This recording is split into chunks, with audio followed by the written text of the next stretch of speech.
Yes. Voilà. Donc, on va démarrer. Comme d'habitude, on le fait à la mémoire de tous les membres de la famille qui nous ont quittés, particulièrement dans cette année pour mon père, Armand Léon Shalom Ben Loueino et Ishaya, et pour Tata Arlet Simcha Bat Loueino et Ishaya, et encore une fois pour tous ceux qui nous ont quittés, à qui on pense toujours, on pense toujours. Et pour la santé, pour la réfoua chez les mains de tonton Albert. Amen. Et de tous ceux qui en ont besoin, si vous avez des noms spécifiques, voilà, c'est le moment de les dire. Très bien. Esther, Oui. pardon, Esther et Annette Bat Simcha. Esther et Annette Bat Simcha, réfoua shlema. Merci. Voilà. Alors, donc nous continuons notre étude de la paracha, en bon français péricope de la semaine. Donc cette semaine, nous sommes dans le 4e livre de la Torah qui s'appelle Bamidbar, dans une paracha qui s'appelle Koré en français, Korach en hébreu. C'est au chapitre 16 et au verset 1. Et on va partager l'écran. Voilà. Vous devez l'avoir sous les yeux normalement. Ouais. Ok. Donc c'est une paracha. Vous vous rappelez de la paracha dont nous avons parlé la semaine dernière. C'était la paracha de Shelach Lecha, envoie pour toi, envoie toi-même, etc. Qui était en fait la paracha où, comme on l'a dit, s'est passée l'une des plus grandes catastrophes concernant le peuple des enfants d'Israël, des Béné Israël à la sortie d'Égypte, qui était qu'au moment où nous aurions pu rentrer sur la terre d'Israël, où nous aurions pu être dans notre pays, souverain, etc., Moshe a envoyé donc 12 chefs de tribus, 12 grands notables, pour leur demander d'explorer la terre, et en revenant, eh bien, soit parce qu'ils ont eu peur, d'après certains commentateurs, soit parce qu'ils se sentaient bien dans le désert où ils étaient pris en charge à tous les points de vue, ils ont fait ce qui s'appelle Otsaat Diba. Ils ont dit du mal de la terre d'Israël.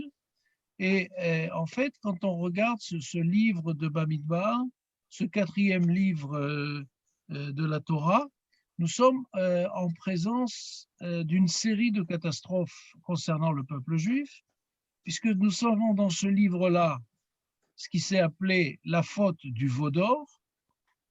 Moshe étant monté sur le mont Sinaï pour aller chercher les tables de la loi, et toute la loi d'ailleurs, toute la Torah, eh bien, il a tardé un petit peu d'après les commentaires, et en raison de ce petit retard, en fait, le compte avait été mal fait. Ce qui va se passer, c'est que le peuple va créer un veau en or pour se donner un chef. C'est extrêmement curieux. On pensait que les Hébreux étaient un peu plus intelligents que ça.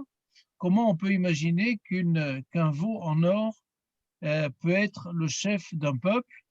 Il y a de très nombreuses explications, ce n'est pas le sujet de ce soir, mais on ne peut que s'étonner de cette affaire-là.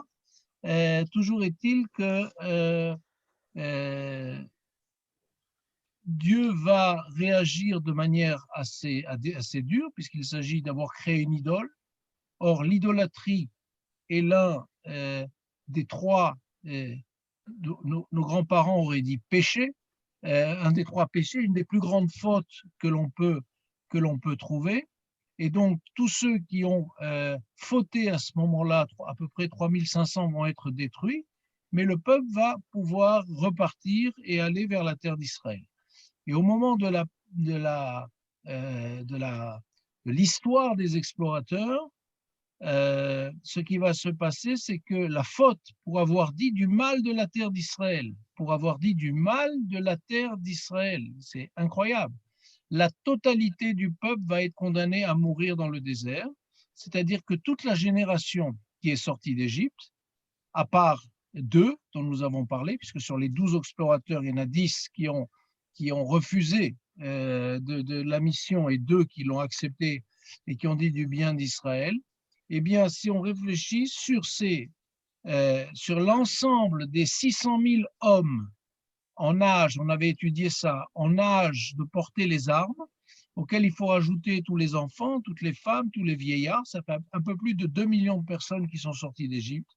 Eh bien, seuls 2 vont rentrer sur la terre d'Israël. Toute la génération qui est sortie d'Égypte va être détruite. Pourquoi? Parce qu'ils ont dit du mal de la terre d'Israël. Et ça, c'est un point qui est très important à comprendre. Dieu, Akadosh Baruch Hu, est capable d'accepter que on prenne un veau en or et qu'on le prenne pour un dieu à sa place. Ça, c'est contre lui, à la limite, c'est grave, mais il sait comment traiter la chose. Ce qu'il n'accepte pas, c'est qu'on dise du mal de la terre d'Israël. Et c'est un point extrêmement important dans notre tradition. Et ensuite, dans ce même livre de Bamidbar, on va avoir à un moment, ils vont se mettre à râler. Alors vous me direz que les juifs râlent à notre époque, c'est quelque chose de tout à fait moderne. Un juif qui ne râle pas, ça veut dire que soit il est vraiment très très malade, soit il est en piteux état, soit il s'est converti. Les juifs râlent tout le temps. Demandez dans vos communautés, allez voir le rabbin ou le président, vous verrez ce qu'ils vous diront sur leur communauté. Les juifs sont des râleurs permanents. Et si je peux me permettre, si en plus ils sont et juifs et français, qui est reconnu comme, d'après des études scientifiques faites dans des universités, comme l'un des peuples qui râle le plus au monde, vous avez là un cocktail absolument extraordinaire. Toujours est-il qu'ils vont se plaindre. Et de quoi ils vont se plaindre, vous vous rappelez? Ils vont se plaindre qu'ils en ont marre de manger de la manne. Ils en ont marre de manger la même chose tous les jours. Il y en a marre de manger des pâtes tous les jours ou de manger du couscous tous les jours. Ils veulent autre chose et donc ils demandent à manger de la viande. Ils veulent des cailles et ils vont tellement en manger qu'ils vont s'étouffer avec. Ils vont en crever de manger de cette viande-là, tellement ils vont se gaver. Toujours est-il que c'est ce qu'on appelle l'affaire des mitonénimes, c'est-à-dire des râleurs. Voilà, et ils en ont eu pour leur argent visiblement. Et là, on arrive à une autre histoire qui est aussi extrêmement importante, extrêmement sérieuse. C'est ce qu'on appelle l'affaire de Korach en hébreu, de Corée en hébreu. Et donc, nous allons essayer de comprendre pourquoi une paracha de la Torah a mérité de porter le nom d'une personne qui a fait des choses qui ne sont pas recommandables.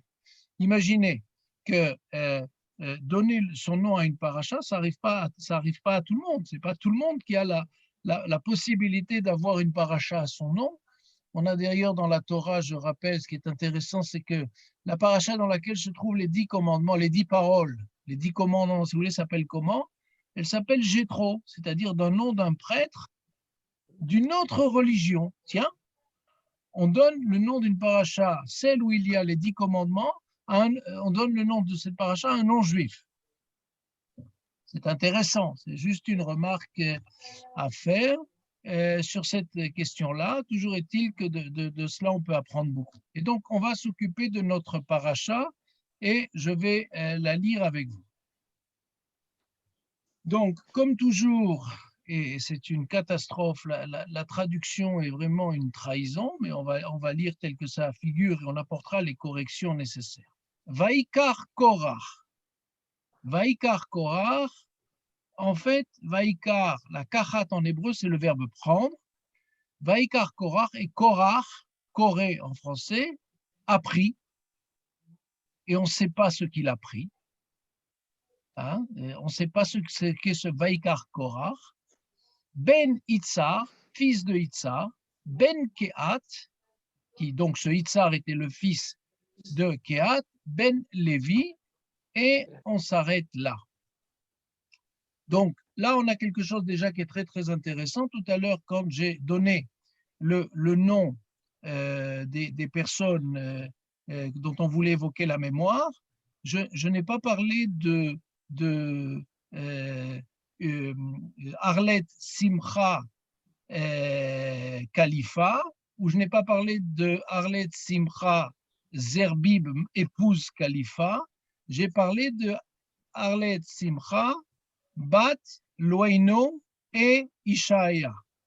C'est-à-dire qu'il y a là un point extrêmement important. Dans notre tradition à nous, les noms de famille sont arrivés très tardivement. Très, très tardivement. Comment on s'appelait? Ben, on s'appelait Corinne, fille de Albert, et Albert, fils de, etc., etc. C'est-à-dire que, et ça suffisait, Ben, les Ben, les Ben, les Ben. Et puis arrive une période un peu plus moderne, où les gens se perdent un peu dans les arbres généalogiques, donc on va donner des noms. Et ce qui est intéressant, c'est que on va rechercher l'origine des noms, qui sont en général soit des noms qui sont donnés des noms de métiers, ou des noms de la ville d'où la personne vient. Par exemple, les gens, il y a un rabbin en France qui s'appelle Frankfurter, eh bien, tout simplement parce que sa famille est originaire de Francfort. On a des gens qui s'appellent, je ne parle pas des Lévi et des Cohen parce que ça c'était la fonction qu'ils avaient au temple, mais on a comme ça des noms et tout le jeu c'est d'essayer de comprendre l'origine du nom. Je ne sais pas si les califats ont fait des recherches pour savoir d'où ça venait ce mot de califat ou de clifa ou de khalifa. Il peut y avoir un certain nombre de manières de le lire parce qu'en plus, il y a eu des erreurs de transcription. Donc, très souvent, on a des lettres en plus ou des lettres en moins, et certains s'appellent Zerbib, et certains s'appellent Zarbib, et certains s'appellent Zbib, et certains s'appellent Zegbib. Zegbib, on peut le comprendre parce qu'en hébreu, ça s'écrit en fait Zerbib, non pas avec un R, pas avec un Reich, il s'écrit avec un Gimel, un Rimel, dans lequel il n'y a pas de point. Et c'est comme ça qu'on le lisait. Donc, transcription, comme c'était un guimel, c'est devenu un ge, donc zegbib. Donc, on trouve. D'ailleurs, l'origine du mot zerbib, je ne sais pas si vous avez fait des recherches, les zerbib. Non, non, Non? non, c'est quoi? Et d'où ça vient, Tata Marie-Claire, le nom zerbib, non? Non. Vous avez jamais Petit, fait des... Hein? petit, petit, non? C'est pas lié à la taille? Alors, c'est pas tant lié à la taille, mais effectivement, c'est un nom d'origine. Alors, on en trouve aussi en Grèce. Il y avait un joueur de foot qui s'appelait en Grèce qui s'appelait Zerbi, par exemple. En fait, ça viendrait de l'arabe qui viendrait dire zrer, qui serait plus jeune que petit, pas petit dans le sens de la Ah, taille mais d'accord. Zrer dans le sens de jeune. Mais c'est quelque chose qu'on trouve sur beaucoup de sites de recherche de noms, mais ça, je ne suis pas sûr que ce soit ça. Alors, il y a comme ça un certain nombre de noms, encore une fois, qui ont une origine. Il y a des Cohen Solal, par exemple. Cohen Solal, ça vient de l'hébreu Cohen Shalal. Shalal, ça veut dire que ce sont des Kohanim qui avaient eu un petit problème et ne pouvaient pas être Cohen. Alors on les appelait Cohen Shalal et dans la modernité c'était Cohen Solal. Toujours Cohen est-il que Solal, oui. là, on voit qu'on va donner, si vous voulez, toute la lignée de ce fameux Korach. Donc Korach, comme vous l'avez ici, fait partie de quelle tribu? Lévi? Les La tribu Lévi? des Lévis. D'accord? Korach, Oui. fils de Itzar, fils de Kehat, fils de Lévi. Et là, on remarque deux choses intéressantes. La première, c'est que, eh bien, on aurait pu aller plus loin que Lévi. Qui était le père de Lévi? Si Lévi, c'est une tribu, c'est donc on est Ouais. au niveau des 12 fils. Qui est le père des 12 fils? C'est Jacob, D'accord. Yaakov. Or, la lignée s'arrête à Lévi et les commentaires nous disent parce qu'il va faire des bêtises. Et Jacob avait prié pour que son nom ne soit pas cité à ce moment-là. C'est-à-dire que quand, et ça c'est quelque chose qui est fort, c'est-à-dire que il y a une responsable. Qu'est-ce qui se passe? Ah, il faut qu'on donne. Alors, pourquoi normalement, voilà, normalement, vous devriez. Audio. Voilà, c'est bon. Mais comment ça se Tu, fait tu, Comment ça je se sais fait pas. Mais tu nous bloques toujours à nous. Mais non, j'ai bloqué à personne. Ah bon, ça va. J'ai pas touché. Regarde, D'accord. la souris, elle est là, je la touche pas. Donc là, Jacob, qui était le père de Lévi, ne veut pas être mêlé à cette affaire, et donc on va s'arrêter à Lévi. D'accord? Et donc, que nous dit le texte? Vaïkar Korach, et Korach a pris, et on donne son ascendance, fils de Itzhar Kehat Lévi, forma un parti, c'est ça qu'il aurait pris d'après la traduction en français, c'est déjà un commentaire, c'est pas une traduction. Et regardez la suite du texte, avec Dathan et Abiram, fils d'Eliav, et On, fils de Pélet, descendant de Rouven. C'est qui Rouven? Ah ben, c'est une tribu aussi, non? C'est un autre fils de Yaakov, c'est une autre tribu. Réhouven, c'est un des frères de Lévi, d'accord? Donc, que nous dit le texte? On nous dit que d'un côté, on a un gars qui s'appelle Korah. De l'autre côté, on a trois personnes, Dathan et Aviram et On. Coré est un descendant de la tribu de Lévi et les trois autres sont des descendants de la tribu de Réhouven. On va revenir là-dessus 30 secondes. Je suis au verset 2. Ils s'avancèrent devant Moïse. Et quand ils disent ils s'avancèrent, c'est une très mauvaise traduction parce que le mot en hébreu c'est vayakumu. Quand on dit qu'on se lève de bon matin en hébreu, on dit la koum, se lever. Ils vont se lever devant Moshe. Je ne sais pas vous, mais en général, on ne se lève pas dans un sens parce que c'est quelque chose qui paraît agressif devant un leader, devant un responsable, etc. Et là, le texte nous dit quelque chose d'intéressant. Ils vont se lever devant Moshe, vers Anashim, et Anashim, ça veut dire avec des personnalités. C'est le même terme qu'on a retrouvé, si vous vous rappelez, la semaine dernière, dans l'affaire des explorateurs. On disait que c'était 12 Anashim, c'est-à-dire 12 notables, Mibné Israël. Donc là, on a des personnalités des enfants d'Israël. Chamishim ou Mataim, en hébreu, ça veut dire qu'ils étaient 50 et 200, en bon français 250. Nessié et Dar, ça veut dire que Nessié, c'est des princes. C'est Nassi. Nassi aujourd'hui en hébreu. On a élu la semaine dernière en Israël le Nassi, c'est-à-dire le président, d'accord? Mais ce sont ici des princes, donc vous voyez que c'est des dirigeants au plus haut niveau. Ils sont 250 et ils vont,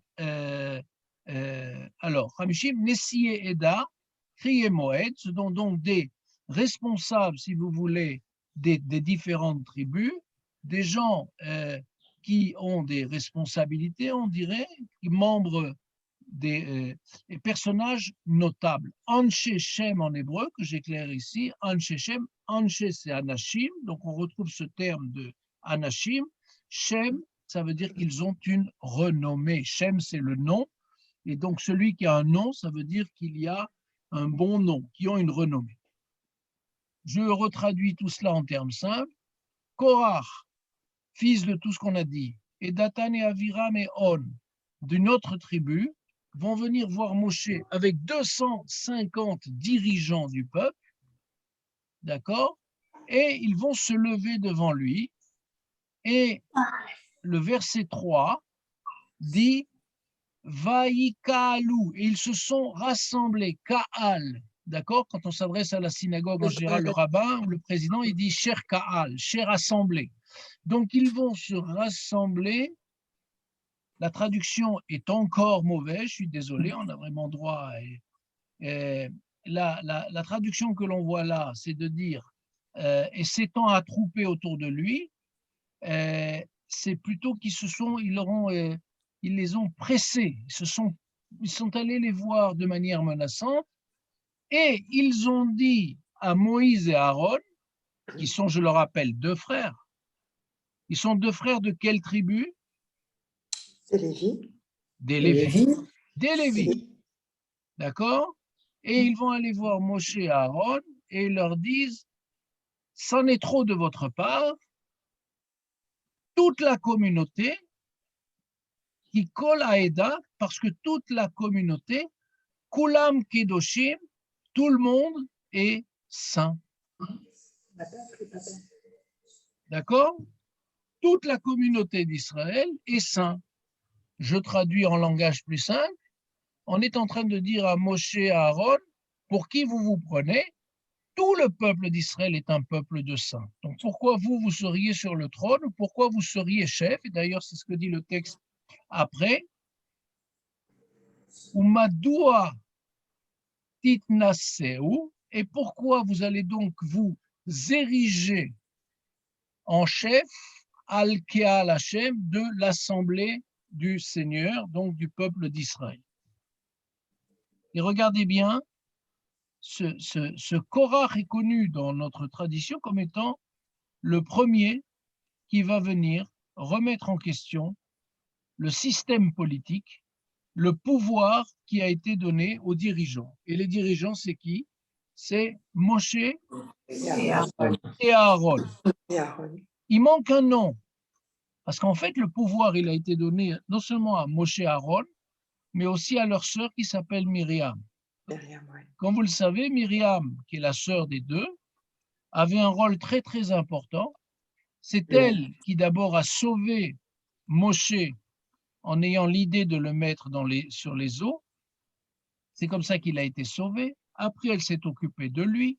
Après, c'est elle qui a fait en sorte que la fille du pharaon s'occupe de Moshe. C'est comme ça que Moshe a été sauvé des eaux. C'est ça que ça veut dire Moshe, ça veut dire sauver des eaux. Moïse, ça veut dire, donc, c'est un mot en égyptien.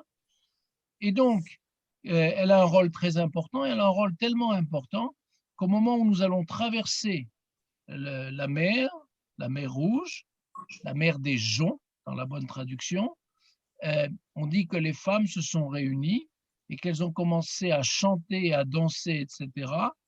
Et c'était Myriam qui jouait du tambourin, donc qui avait un rôle non seulement de meneuse et de chanteuse, enfin elle animait les choses.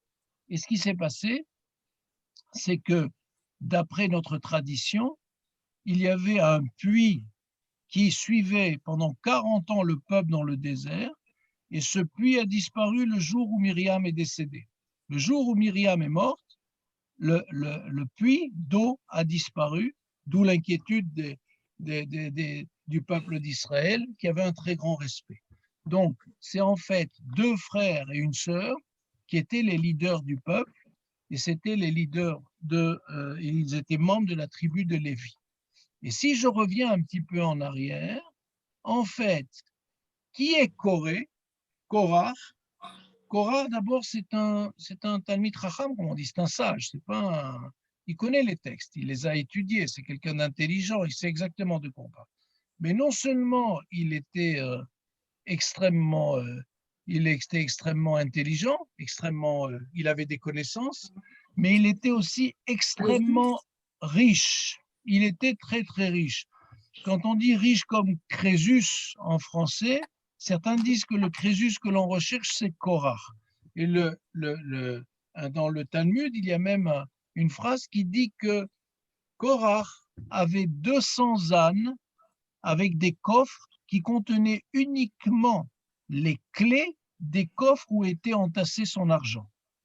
Les clés des coffres où étaient 200. Donc c'est pour vous dire qu'il avait, qu'est-ce qu'on veut nous dire par là? Il avait l'intelligence, il était d'une ascendance, il était d'une ascendance incroyable puisqu'il était Lévi, il était riche comme ce n'est pas permis, et malgré cela, il y a quelque chose qui lui manquait. Qu'est-ce qui lui manquait? Le pouvoir.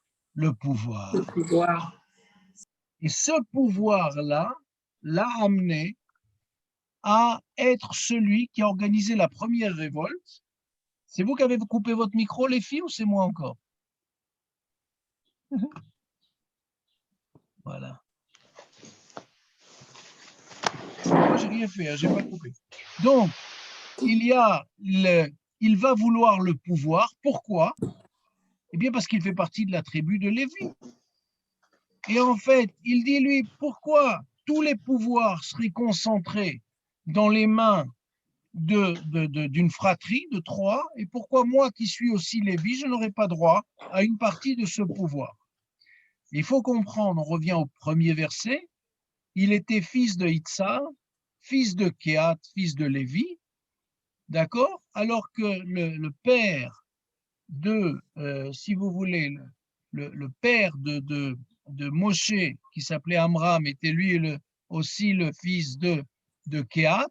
En fait, Corée et Moshe et Aaron étaient cousins germains. Cousins germains, d'accord? Donc c'est pour nous riche d'enseignements. Faisons attention les cousins germains. Donc il y a là un enseignement très très très fort. Grosso modo, il avait tout, mais il lui manquait quelque chose. Et de là, on apprend quelque chose de très important. Les gens qui sont très très très très riches, ils veulent encore être plus riches. Les gens qui ont tout dans la vie, on peut avoir une belle maison, un château, on peut avoir 10 voitures garées dans le garage de ce château, on peut avoir beaucoup d'argent à la banque, eh bien, on aura toujours envie d'autre chose. On aura toujours envie de ce que l'on n'a pas. Mais une fois qu'on l'aura eu, on n'y attachera pas plus d'importance que ça. Les gens qui ont beaucoup d'argent et qui achètent la dernière voiture à la mode, parce qu'à la mode, ce qu'il faut avoir aujourd'hui, je dis n'importe quoi, j'espère que personne d'entre vous n'en a. Et aujourd'hui, il faut avoir, je dis n'importe quoi, un 4x4 Jaguar. Mais une fois que vous l'avez conduit pendant 2 mois, vous vous ennuyez, vous voulez acheter une autre voiture qui vous paraît plus à la mode, etc. Ceux qui ont un vélo, eh ben, eux, ils peuvent rêver d'avoir une voiture. Mais ceux qui ont une super voiture, au bout d'un moment, ils comprennent que on se lasse de tout, y compris des belles voitures. Donc, Korach est quelqu'un qui va amener la zizanie et la bagarre à l'intérieur de la famille des Lévis. Or, je vous rappelle que la famille des Lévis a une mission qui est très importante. On en parle à propos de Aaron, qui est Oev Shalom et Rodev Shalom, c'est-à-dire les Kohanim, les Lévis, la tribu des prêtres, doit aimer la paix et rechercher la paix. Tous les matins, nous lisons dans la prière qu'il n'y a pas de plus grande chose à faire que d'arriver à faire la paix entre 2 frères, entre une femme et son mari, entre un homme et son voisin, parce qu'on sait que c'est comme ça qu'on va pouvoir vivre tranquillement, c'est dans cette recherche de la paix. Et donc, Korach va lui exactement faire le contraire de cela, et non pas pour un débat qui aurait pu être, encore une fois, on n'a pas peur dans le judaïsme des débats. Si vous lisez la Torah, si vous lisez les commentateurs, si vous lisez le Talmud, il y a en permanence des discussions, des désaccords, etc. Mais ce ne sont pas des désaccords, on dit en hébreu les Shem Shamaim. Ce n'est pas au nom du ciel. Ce ne sont pas des désaccords qui sont pour faire progresser les choses. Ce sont des désaccords pour satisfaire un ego personnel. Et c'est pour ça qu'il y a là un archétype qui est l'archétype de ce qu'est l'homme politique, si vous voulez, à travers Korach. À quoi on le reconnaît que c'est de l'archétype de l'homme politique? Regardez bien. Premièrement, il sait que s'il y va tout seul, il n'a aucune chance. Donc, il va y aller avec 3 noms qui sont cités, d'accord? Datan et Aviram et On, descendants de Ruben. Pourquoi il est allé avec eux? Eh bien, quand on a lu les commentaires, quel est le fils aîné de Yaakov? Reuven. Ruben, donc qui devrait avoir le pouvoir? Qui devrait posséder le pouvoir politique? C'est l'aîné. Dans cette période-là, effectivement, c'était à l'aîné qu'on remettait, j'allais dire, tous les pouvoirs, y compris tous les trésors d'ailleurs des parents, puisqu'il avait à charge, lui, de s'occuper de l'ensemble de ses frères et sœurs. Donc, il va y aller avec des enfants de Réhouven qui, eux, vont pouvoir venir et dire nous aussi, on a droit au pouvoir. Pourquoi vous, Moshe, Aaron, pourquoi vous prendriez le pouvoir alors que ça devrait revenir au fils aîné, à la tribu qui porte le nom du fils aîné? Et comme ce n'est pas suffisant, il va venir avec 250 princes des enfants d'Israël. Pourquoi 250? Eh bien, c'est extrêmement simple. D'après les règles que Moshe a données il y a quelque temps dans une des parachiotes, un grand tribunal est composé de 23 membres. Ah oui, je l'avais dit. D'accord? De 23 membres. Maintenant, combien il y a de tribus? Il y en a 12. 12, c'est ça. Étant donné que la tribu de Lévi est impliquée dans cette affaire-là, on ne va pas la compter. Donc, il en reste 11. Si vous faites 23 multiplié par 11, vous arrivez à combien? 253. 253. 253. 253. 53. Si j'en ai 253 et que j'enlève Korach, Datan et Aviram, 250. j'arrive à 250. Alors vous me direz, mais qu'est-ce qui se passe? Il y a aussi On. Pourquoi tu as oublié On? On, fils de Pélet, on est d'accord, c'est dans le premier verset. Ouais, c'est vrai. Regardez, il y a un très très beau commentaire qui dit la chose suivante. Et c'est magnifique parce que ça montre encore une fois le rôle des femmes. Derrière chaque grand homme, il y a une femme. Et à ce moment-là, la femme de On est allée le voir et lui dit, c'est quoi cette histoire-là? Pourquoi tu vas avec Korach et machin là, et tous leurs copains là? Pourquoi tu vas là-bas? Il dit, s'il gagne, c'est lui qui deviendra le roi ou le premier ministre ou le président. Et donc, tu n'as rien à gagner, toi, tu vas te faire avoir. Et s'il perd, tu vas te faire tuer comme les autres. Donc, reste à la maison. Et elle l'a enfermé dans la tente pour pas qu'il aille rejoindre. Et c'est pour ça que dans la suite de la paracha, vous verrez que son nom n'est plus cité, On. D'accord? Son nom n'est plus cité parce que sa femme lui a dit, tu n'as rien à gagner dans cette galère, sors de là. Et des fois, les hommes écoutent leurs femmes. Non, parce qu'il l'a enfermé. Bah, écoutez, mais pour être sûr qu'il ne sorte pas et qu'il ne soit pas tenté, elle l'a enfermé. Mais vous voyez, le raisonnement est assez génial. Donc là, que se passe-t-il? Moshe a devant lui, pas un, mais 11 tribunaux des 11 tribus. C'est-à-dire qu'il est devant le plus grand tribunal que le peuple juif n'ait jamais connu. D'accord? Et c'est pour ça que, un petit peu plus bas, si on regarde au verset 4, qu'est-ce qu'il y a marqué? Oui. Moshe va les écouter, Vaïpol al-Panav, il va se jeter la tête contre le sol, c'est-à-dire qu'il va se prosterner devant eux parce qu'il y a là en face de lui 11 tribunaux de 23 juges, qui est vraiment, il n'y a pas plus grand. Du point de vue, il n'y a pas plus grand. Et donc là, nous avons quelque chose qui est intéressant, qui est, on voit un homme politique qui pense que le pouvoir lui revient, on reviendra là-dessus, que le pouvoir lui revient à lui parce qu'il est un cousin germain de Moshe et de Aaron, et il va y aller avec des représentants de la famille de Réhouven qui ont les mêmes droits d'une certaine manière. Il va y aller avec 250 notables, tous les personnages notables de toutes les tribus, et ils vont être un petit peu menaçants. Et regardez son argument, verset 3. Qu'est-ce qu'il dit à ce moment-là? C'en est trop de votre part. C'en est trop de votre part. Toute la communauté, qui kol haeda, kulam, vous êtes tous des saints. C'est ça. Que fait un homme politique s'il veut avoir le pouvoir? Bien, il fait de la démagogie. Si je viens vous voir et si je vous dis, là, si on rassemblait tous les cousins, tous les cousines et que je prenais la parole, ouah, qu'est-ce que vous êtes tous beaux, ouah, qu'est-ce que vous êtes toutes jeunes et belles, ouah, comme, etc., etc. Je pense pas qu'il n'y ait que des jeunes dans ce Zoom.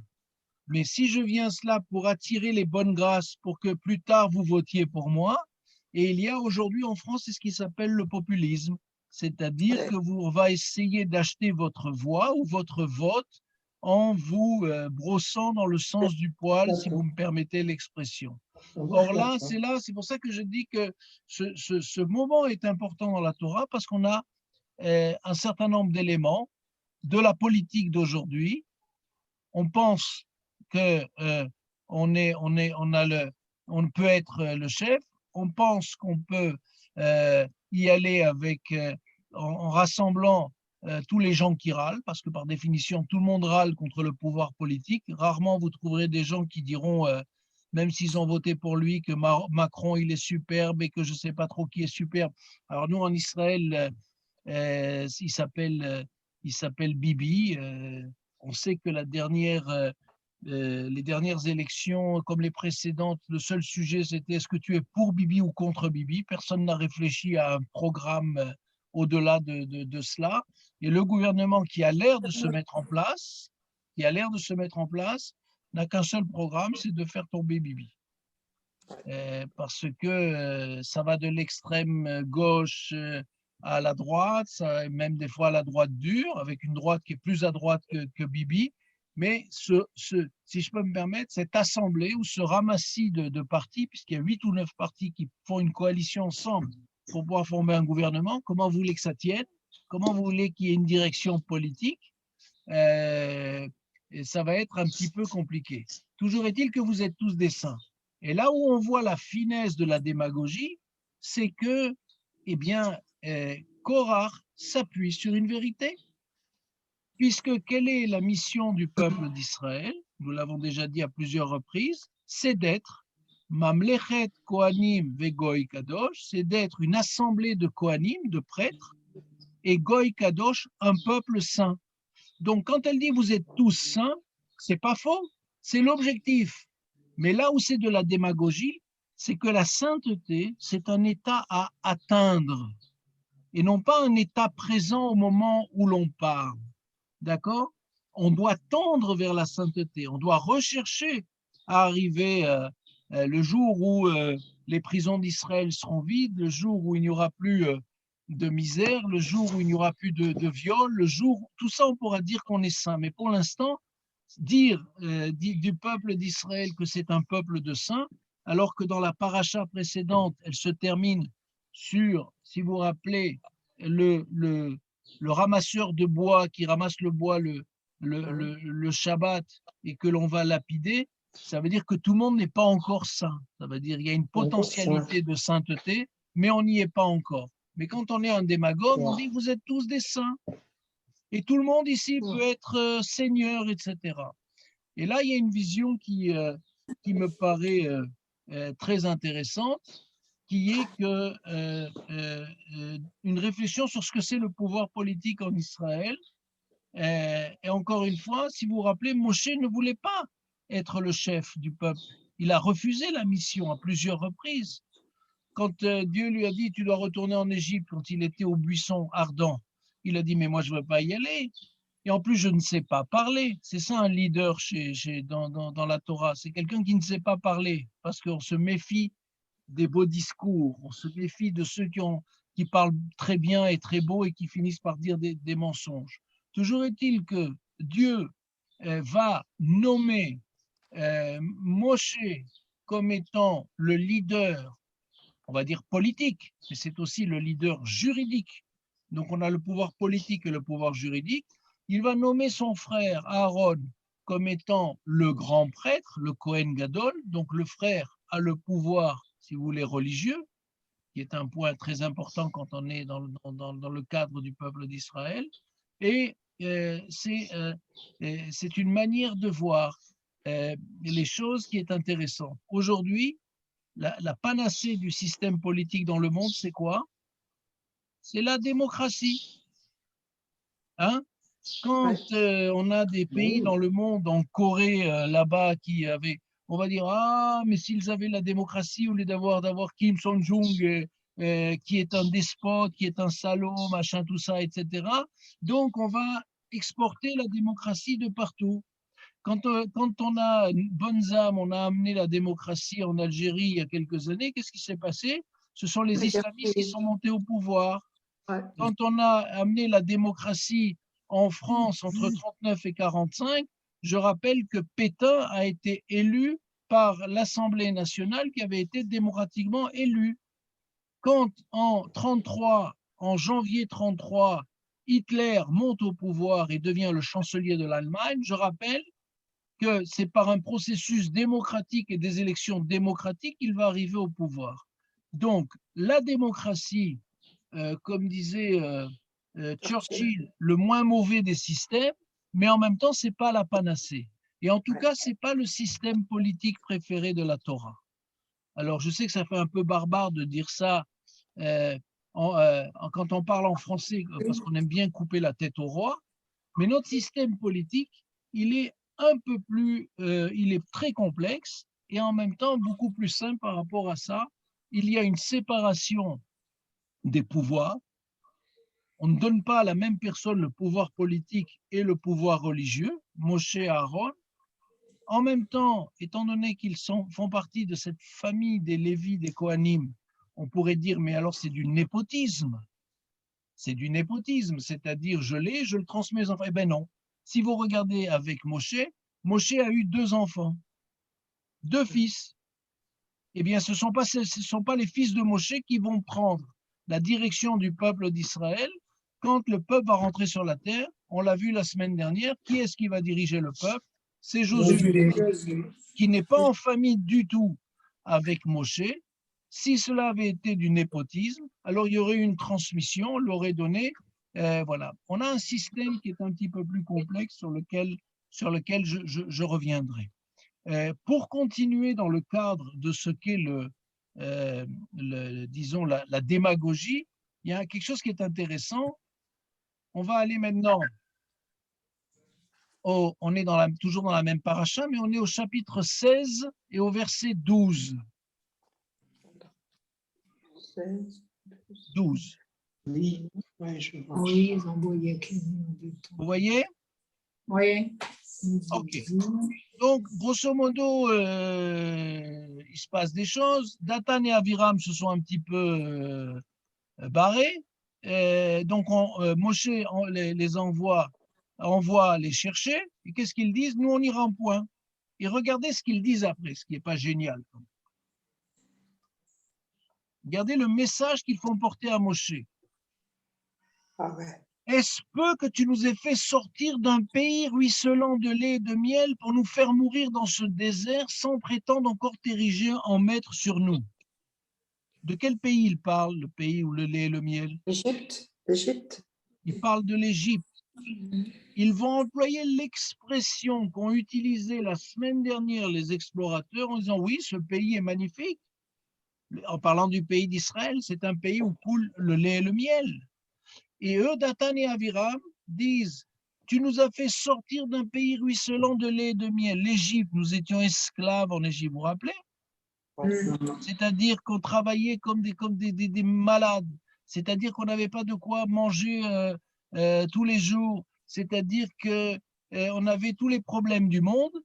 Et quand on est dans une démarche tellement aveugle, eh bien, on dit, c'est cela le pays du lait et du miel. C'est le pays où nous étions esclaves.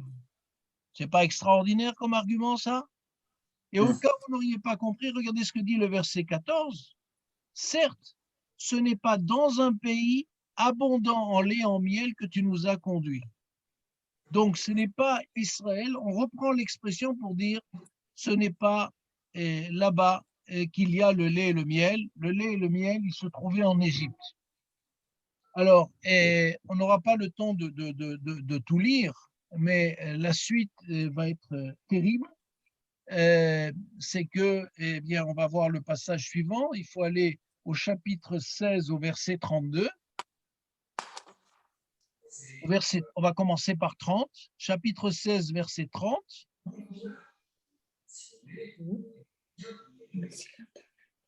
D'accord? Et l'Éternel va organiser, quand on dit un phénomène, que les choses soient claires, il va y avoir un miracle. Moshe prévient les hommes et leur dit, écoutez, maintenant, il faut décider. Il dit à Dieu, maintenant, il faut décider. Ou ces hommes-là ont raison, ou c'est moi. Si c'est moi qui ai raison, il faut que tu fasses un miracle et je vais dire, Moshe dit à Dieu, voilà quel va être le miracle que je te demande de faire. Et quel est le miracle? Il va leur dire, voilà, si la terre ouvre son sein pour les engloutir avec tout ce qui est à eux et qu'ils descendent vivants dans la tombe, vous saurez alors que ces hommes ont offensé l'Éternel. Moshe, qui est un homme d'une gentillesse incroyable, puisqu'on l'a vu, on n'a pas arrêté de le voir en train d'essayer de sauver le peuple et de les protéger, d'être leur avocat, etc. Là, il comprend qu'il y a une limite, un fil rouge qui a été cassé et qu'il doit arrêter de suite cette révolte. Et il dit à Dieu, tu vas organiser le miracle suivant, la terre va s'ouvrir et ils vont tous descendre vivants dans la tombe de cette terre que tu as ouverte. Et qu'est-ce qui se passe au verset 31? Or, comme il a achevé de prononcer ces paroles, le sol qui les portait se fendit. Verset 32, la terre ouvrit son sein. En hébreu, c'est et pia, c'est-à-dire sa bouche. La terre a ouvert sa bouche. D'accord? On voit bien que la bouche, c'est un trou. Et ils vont rentrer et ils descendirent, voilà, et il les dévora, eux et leur maison. Maison dans le sens, quand on dit la maison royale, c'est pas leur tente ou leur palais, c'est la maison dans le sens leur descendance, et tous les gens de Korach et tous leurs biens. Vous comprenez pourquoi il était tellement riche? Tout cet argent qu'il n'avait pas compris comme étant insuffisant pour lui va disparaître dans ce trou. Et le verset 33, ils descendirent, eux et tous les leurs, vivant dans la tombe, la terre se referma sur eux et ils disparurent du milieu de l'assemblée. Vaïovdu mitor akaal. D'accord? Vous voyez la scène? Moshe dit à Dieu, il faut faire un miracle, il faut que ça se passe comme ça pour bien montrer que c'est moi qui ai raison. Vraiment, il faut que vous me donniez la manière de prouver que c'est moi qui ai raison. Il faut que Dieu, tu me donnes cette preuve-là, et c'est ce qui se passe. Et ce qui est intéressant, c'est que la tradition nous enseigne que un certain nombre de choses ont été créées avant la création du monde, qui préexistent au monde. D'accord? On dit que, par exemple, la Torah préexistait au monde. Comment Dieu a créé le monde? Il lisait la Torah et en fonction de ce qu'il avait marqué, il construisait le monde. C'est une belle image. Ce serait le plan de l'architecte. On dit aussi que a été créé avant le monde, a été créée la première tenaille. Parce que sinon, comment on aurait eu l'idée de créer le premier outil? Le premier outil qui va servir à l'homme a été créé avant la création du monde. Et on dit aussi que l'ânesse de Bilam, vous vous rappelez, cette ânesse qui parle, a été créée avant la création du monde. Et on dit que Pia Haaret, c'est-à-dire la bouche de la terre, a été créée avant la création du monde. C'est-à-dire que les choses étaient sues qu'à un moment, cela allait servir. C'est-à-dire qu'à un moment, on sait que la terre allait devoir s'entrouvrir pour faire disparaître les opposants ou ceux qui pensaient pouvoir être. Donc c'est une histoire qui est terrible. Et à ce moment-là, verset 34, et tout Israël et tous les Israélites, donc tous les Israël, tout le peuple d'Israël a très peur. Ils vont courir dans tous les sens en disant la terre pourrait bien nous engloutir. Et à ce moment-là, il y a un feu qui va, c'est le verset 35, il y a un feu qui va s'élancer, qui va sortir et qui va consumer les 250 leaders du peuple d'Israël. Et suite à cela, il va y avoir encore 14 400 morts, c'est-à-dire beaucoup, beaucoup plus que pour l'histoire du veau d'or. Pourquoi? Parce qu'il fallait arrêter de suite cette manifestation, cette protestation qui n'était pas acceptable et qui n'a pas été acceptée. Donc vous voyez à quel point il y a là un point qui est très, très important pour nous à entendre et à comprendre qui est le rôle. Et Moshe n'a pas demandé tout cela, c'est pour ça qu'il est tombé sur sa face tout à l'heure. Il savait qu'il allait devoir se disputer avec son cousin germain Korach, et ça, il ne le voulait pas. mais à un moment, un leader doit prendre des décisions difficiles, un leader politique. Et en fait, quand on regarde quel est le modèle, je disais que tout à l'heure, il y a peut-être un modèle politique qui a la préférence de la Torah. Eh bien, regardez-le. Je vais essayer de voir si j'arrive à partager. Oui. Voilà. Vous arrivez à lire? Sanctuaire. Voilà. Sanctuaire. En hébreu, Sanctuaire. il y a marqué, Michel. voilà, en hébreu, il y a marqué, où il est mon papier, on va avoir besoin du clavier. Lui-même. Après, c'est Alors, quoi? vous Même? voyez qu'il est écrit Non. même, Ouais. shin, Chine, Kouf. raf ou kaf, Et nous. Kaf. et un Et noun vav. qui est un noun non, c'est un noun, tu vois, si c'était un vav, il serait à la même hauteur que le raf. Je vais en mettre un à côté, voilà, là tu as un vav, tu vois que c'est la même hauteur, tandis que là, c'est ce qu'on appelle un noun final, tu as peut-être l'habitude de le voir plutôt comme ça. Ouais. D'accord? Mais là, D'accord. quand on est à la fin du mot, ça fait partie des lettres finales qui sont un petit peu différentes. Quand on était dans le désert, vous vous rappelez qu'on avait un temple portatif, c'est-à-dire, en français, on appelle ça le sanctuaire. D'accord? Évidemment, il y a cela des tas d'explications. Si je prends que cette partie-là, je vois que c'est le mot shin, raf, nun, qui veut dire shachet, ça veut dire voisin. Pourquoi? Parce que Dieu était là et c'était devenu notre voisin quand on était dans le temple. Et maintenant, regardez bien, on va défriser les choses. C'est quoi ce même? Je vais l'écrire en français maintenant pour pas que vous soyez perdus. C'est la lettre initiale d'un mot qui est, ah, j'ai oublié une lettre, voilà. Voilà, vous voyez? Meller. Meller. C'est quoi Meller? Le roi. Le roi. Roi. Le système politique, La le royauté. système politique et le système politique d'Israël commence avec la royauté, qui a la responsabilité politique, si vous voulez, et uniquement la responsabilité politique. Maintenant, si je prends ma deuxième lettre, Shin, je vais l'écrire toujours en français pour pas qu'on se perde. Mère. Ah non. Chauffette. Chauffette. Chauffette, c'est quoi Chauffette? Chauffard. C'est le juge. Un Chauffette, quand on dit aujourd'hui que je vais au tribunal, le Chauffette m'a dit, le Chauffette, c'est un juge.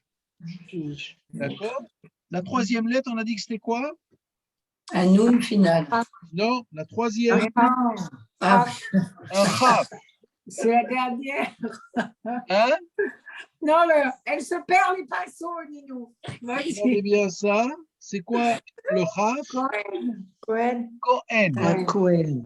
Nous avons donc premier niveau de le Meller, c'est-à-dire la royauté. Deuxième niveau, le juge. Troisième niveau, le prêtre. Le prêtre. Le prêtre. Et il nous reste une lettre. Ah, le truc final. Le truc c'est final ça que je disais. qu'on va Le écrire, nom. on va écrire non final. Voilà, vous la voyez?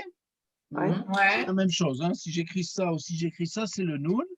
Eh bien, ça, c'est la dernière lettre. Navi. Navi, c'est quoi le Navi?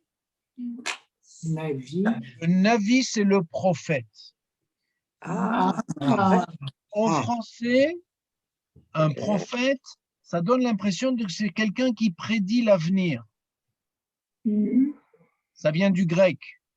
Mais en hébreu, quand on parle d'un Navi, donc d'un prophète, on parle de quelqu'un qui ne prédit pas l'avenir, mais qui est une espèce de tour de vigie qui éclaire l'avenir. Il est là pour dire au roi, aux prêtres, aux juges, etc., attention, si vous ne faites pas cela, Jérusalem va être détruite, etc.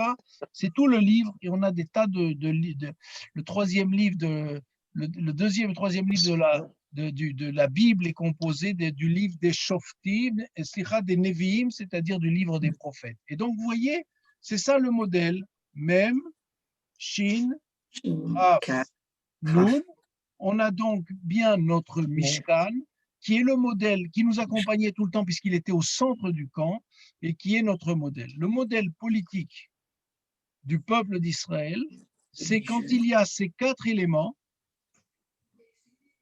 d'accord, qui vivent en bonne entente. Quand ces 4 éléments, celui qui a le pouvoir juridique et celui qui a le pouvoir royal et celui qui est le prêtre et celui qui est le prophète travaillent ensemble, alors on a un système politique, on pourrait appeler ça de la royauté, mais encore une fois, c'est pas la royauté à la Louis XVI ou à la Louis XIV, c'est un système un petit peu différent. Voilà ce que le système politique qui est proposé, c'est le système du Mishkan, c'est-à-dire du temple portatif qui comporte les dimensions.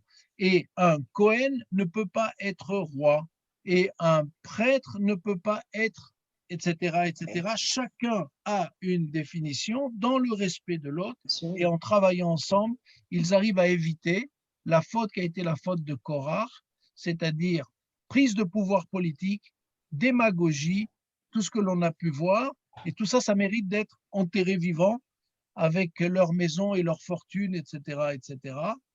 Et voilà. Maintenant, pour ceux qui lisent les Teilim, donc les psaumes, Oui. vous verrez qu'il y a quelque chose qui est très étonnant, puisqu'on a dit qu'ils avaient été enterrés avec toute leur maison.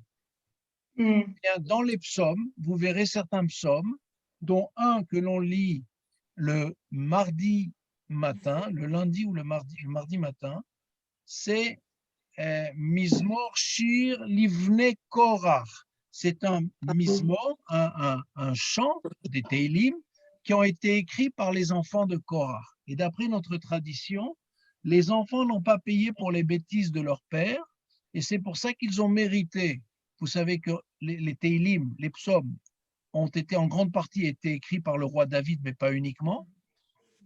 Shira Ma'alot, etc. On a l'habitude de lire.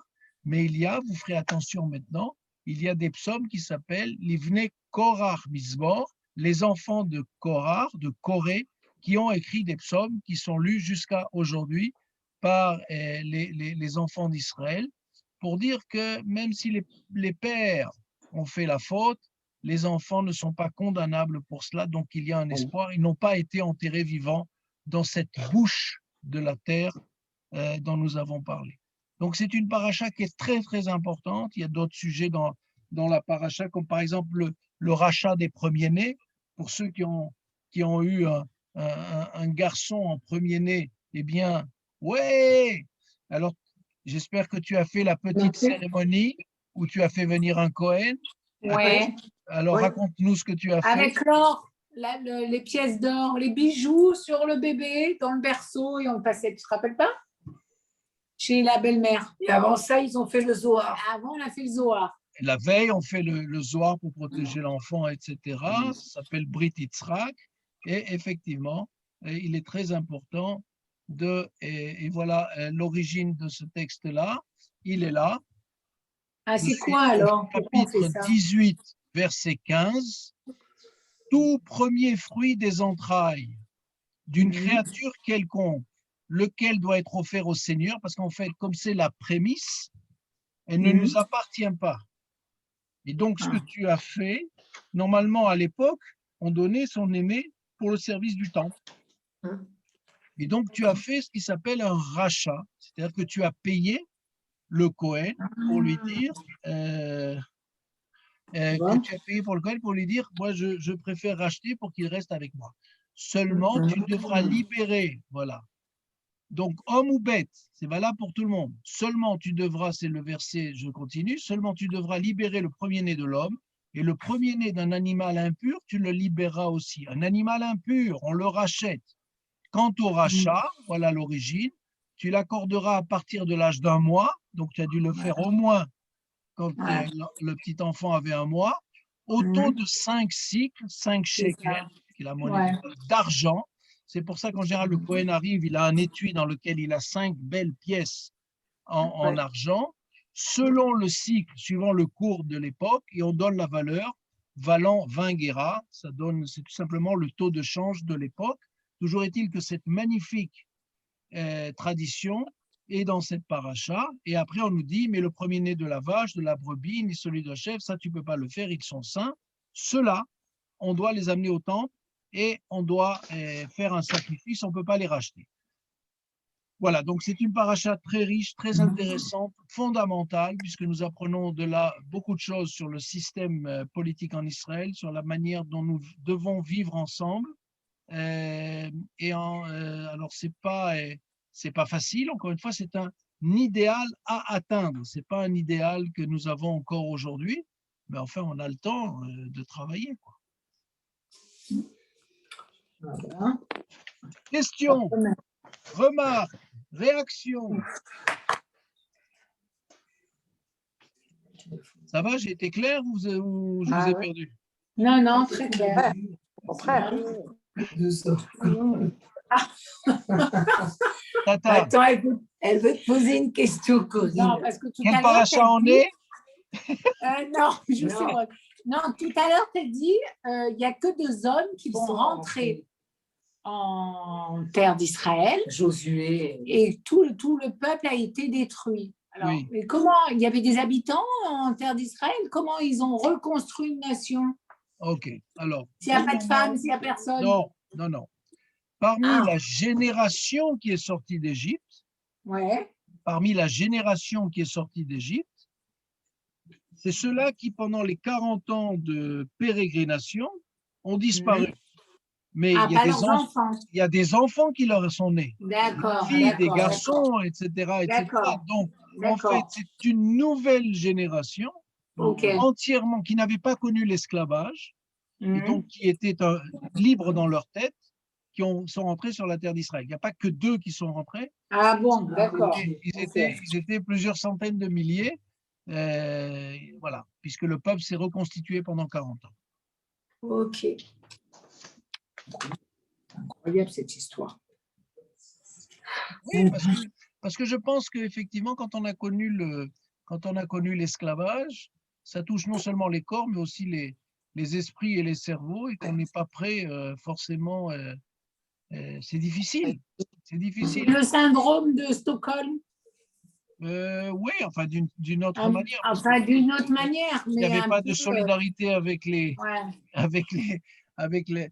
Mais en tout cas, Non. toujours est-il que c'est ce qu'on retrouve. On parle beaucoup en ce moment en Israël. Je ne sais pas si vous en parlez en France, mais le Hamas est en train de nous faire une guerre psychologique totale en nous envoyant des messages audio des Israéliens qu'ils ont capturés, etc., etc. Ah bon on n'est pas du tout au courant. C'est terrible. Non, ben, suivez dans la presse, c'est terrible parce qu'ils ont la famille. Il y a malheureusement enfin, il y aurait des négociations secrètes là, puisqu'elles sont secrètes, on ne sait rien, mais il y aurait des négociations secrètes pour rapatrier 2 corps de soldats qui sont morts dans la précédente opération militaire et que le Hamas a gardé leur corps, et 2 vivants qui sont en particulier malheureusement 2 Israéliens un petit peu faibles d'esprit, dont un est parti d'Ashkelon à la nage et qui s'est retrouvé à Gaza, et un qui est d'origine éthiopienne. Et donc ils auraient enregistré soi-disant, mais la famille a de suite dit c'est pas la voix de notre fils, c'est pas lui, etc., etc. Et aujourd'hui, le Hamas qui met une pression incroyable en ce moment psychologique, c'est normal que vous n'entendiez pas parler parce que ça ne va pas dans le sens de la politique française. Ouais. Ils ont balancé l'enregistrement d'une cassette avec Gilad Shalit. Vous vous rappelez Gilad Shalit? C'était il y a des années. On a payé le prix fort et on l'a libéré, etc., etc. Et aujourd'hui, pour bien nous expliquer qu'ils avaient encore d'autres Israéliens vivants ou morts en captivité, enfin qu'ils détenaient, alors ils nous ont remis une couche comme ça voilà, donc on est dans la guerre psychologique et il faut être très, très, très, très résistant pour résister à ça, pour imaginer pour les familles ce que ça veut dire. C'est terrible, c'est terrible. Bon. Ça. Nos voisins ne sont pas des Suisses. Ça aurait été trop simple. Ouais. Hein, Tata, ils sont gentils, les Suisses. Oui, très. Ils te balancent pas des missiles sur ta tête avec les bains, ça va, toi, tu es tranquille. Non, ils me réclament de l'argent. Ah bon? Pourquoi? Oui. Oh, je dis ça comme ça. On rigole. Voilà, en tout cas, voilà. Donc, c'est une belle paracha. Mm. Beaucoup de choses intéressantes. En tout cas, c'est intéressant. Intéressant, vraiment. Et le En plus, monde, quand tu suis le avec monde le- d'aujourd'hui, intéressant. les politiques et tout, c'est vrai. pareil. Quand tu suis Ouais, sur un très livre, c'est bien. beaucoup mieux. Oui, je suis d'accord. Et attends, il faudrait que C'est tu aies vrai, quand quelque... tu suis avec un livre, c'est intéressant. Ouais, ouais, Parce ouais. que tu essaies de comprendre. Ouais, Voilà. ouais, regarde, C'est bien. regarde, je vais te montrer ce que j'ai dans mon dos. C'est pour ça que j'ose pas trop le montrer. Tu vois? Oh là, oula, oula. Est-ce que tu les as tous lus? Non, je les ai pas tous lus parce qu'il y en a qui sont... par exemple, la grande collection, là, c'est ce que j'étudie tous les soirs. Il faut 7 ans Ah pour ouais. étudier ça. 7 ans. Ah ouais. Euh, Ah bah, d'accord. voilà, donc on n'est pas pressé. Hein. On va y arriver. Non, c'est bien, tu es bien occupé. Voilà, Oh, alors qu'est-ce que tu dis, papa? Sylvia m'autorise à stocker mes livres ici, mais pas au-delà, pour éviter de mettre la pagaille dans toute la maison. Mais, voilà, mais il y en a de Ah partout. oui, bien sûr. Il y en a de partout. Il y en a de partout. Voilà, il y en a de partout. C'est Ah génial. ouais, franchement. Bravo. Voilà. Et Sylvia, elle est où? On l'a pas vue. Ah, je vais voir, attends. On la voit pas. Elle se cache. Elle se cache. Elle est avec ses acolytes du cours de mardi. Non, Je la c'est le vois, cours du mais- mardi, c'est le mardi. Ah, elle est